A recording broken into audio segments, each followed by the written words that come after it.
ఇప్పుడు మనం చూడబోతున్న ఆలయం దత్తాత్రేయుల స్వామి ఆలయం. ద్వీపంలో దత్తాత్రేయుల వారు ఒకప్పుడు తపస్సు చేసుకున్న ఆలయం. ఆయన తపస్సు చేసుకొని అక్కడనే సూక్ష్మ రూపంలో కొలువై ఉన్న ఆలయం. ఇక్కడ కనిపిస్తున్నది గోదావరి. పరవళ్ళు తొక్కే గోదావరి పక్కనే ఇక్కడ కనిపిస్తున్న ఆలయమే శ్రీ దత్తాత్రేయుల వారి ఆలయం. ఇది నిర్మల్ జిల్లా ఖానాపూర్ మండలం బాదనకుర్తి గ్రామంలో ఉంది. ఇక్కడికి వెళ్ళాలంటే నిజామాబాద్ నుండి వెళ్ళవచ్చు, అలాగే ఆర్మూర్ నుండి వెళ్ళవచ్చు, అలాగే నిర్మల్ నుండి వెళ్ళవచ్చు. చుట్టూ పరివాహక ప్రాంతంతో పాటు ఇక్కడ ఆలయం ఉంటుంది. ఇక్కడ కనిపిస్తున్న చెట్టు ఔదంబర వృక్షం. దత్తాత్రేయుల వారు ఔదంబ వృక్షం కింద తపస్సు చేసుకునేవారని ఇక్కడ వారి నమ్మకం. సుమారు 2000 సంవత్సరాల క్రితం ఆయన గోదావరి తీరాన వెళ్తూ ఇక్కడనే తపస్సు చేసుకునేవారని ఇక్కడ వారు చెప్తుంటారు.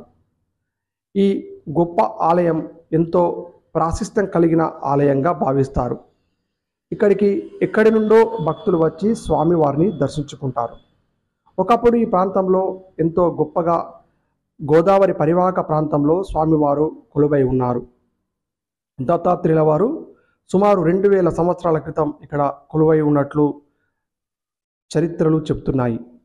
స్వామివారు గోదావరి నది తీరాన వెళ్తున్న క్రమంలో బాదనకుర్తి వంతెన అంటే బాదనకుర్తి వద్ద ఒకప్పుడు చుట్టూ ఈ బాదనకుర్తి గ్రామం చుట్టూ ఒక ద్వీపంలా ఉండేది. అంటే ద్వీపం లాంటి మొత్తం చుట్టూ నీరు మధ్యన గ్రామం.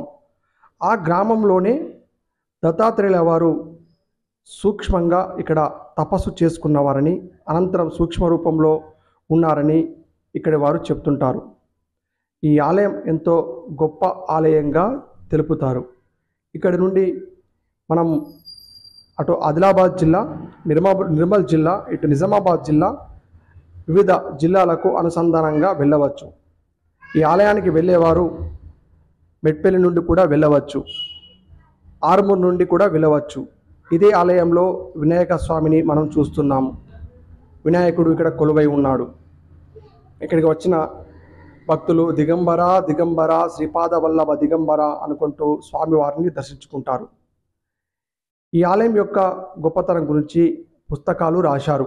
ఆ పుస్తకాల్లో స్వామివారి గొప్ప లీలలు, స్వామివారు ఇక్కడ కొలువై ఉన్న విధానాన్ని ఎంతో గొప్పగా చెప్పారు.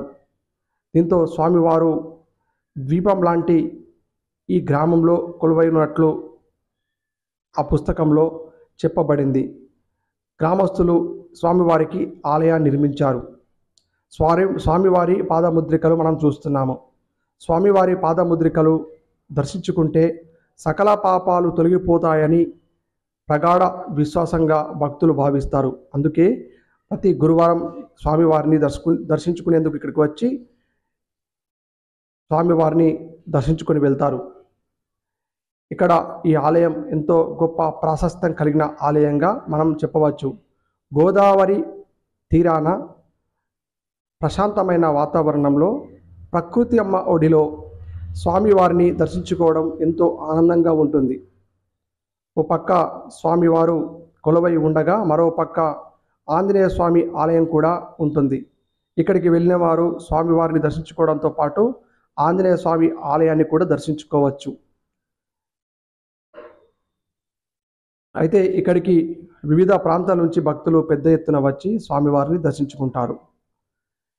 పిల్లలకు ఎంతో ఆహ్లాదకరమైన వాతావరణాన్ని చూపించాలి, స్వామివారిని దర్శించుకోవాలనుకుంటే మాత్రం బాదనకుర్తిలో కొలువై ఉన్న దత్తాత్రేయుల వారిని దర్శించుకునేందుకు వెళ్ళండి. ఒక ద్వీపంలో స్వామివారు ఎలా కొలువై ఉన్నాడు, చుట్టూ గోదావరి ఎలా ఉంది, గోదావరి తీరంలో కలిగి ఆనందం, పక్షుల కిలకిలలు మనకు ఆహ్లాదాన్ని కలిగిస్తాయి. ఎంతో చందన రంగులో ఇక్కడ మనకు ఆంజనేయ స్వామి కనిపిస్తాడు. ఆంజనేయ స్వామి ఆలయం, దత్తాత్రేయుల వారి ఆలయం పక్క పక్కనే ఉన్నాయి. మీరు ఒకసారి ఈ ఆలయాన్ని దర్శించుకుంటే మానసిక ప్రశాంతత కలుగుతుందని, ఇక్కడికి వచ్చిన వారికి ఎంతో కోరిన వారికి కొంగు బంగారంగా ఉంటుందని భక్తులు ప్రగాఢ విశ్వాసాన్ని వ్యక్తం చేస్తున్నారు. ఇదండి ద్వీపంలో కొలువై ఉన్న దత్తాత్రేయుల వారి ఆలయం గురించి మనం ఇప్పుడు చెప్పుకున్నాం. మన జోరుటీవీలో ఇలాంటి గొప్ప గొప్ప ఆలయాల గురించి ఇక నుండి మనం చర్చించుకుందాం, తెలుపుకుందాం. దయచేసి మా ఛానల్ని సబ్స్క్రైబ్ చేయండి, పక్కనే ఉన్న బెల్ ఐకాన్ని నొక్కండి. అలాగే ఇలాంటి మరిన్ని ఇంట్రెస్టింగ్ వీడియోలు కావాలనుకుంటే మా ఛానల్ని షేర్ చేయండి. జై హింద్.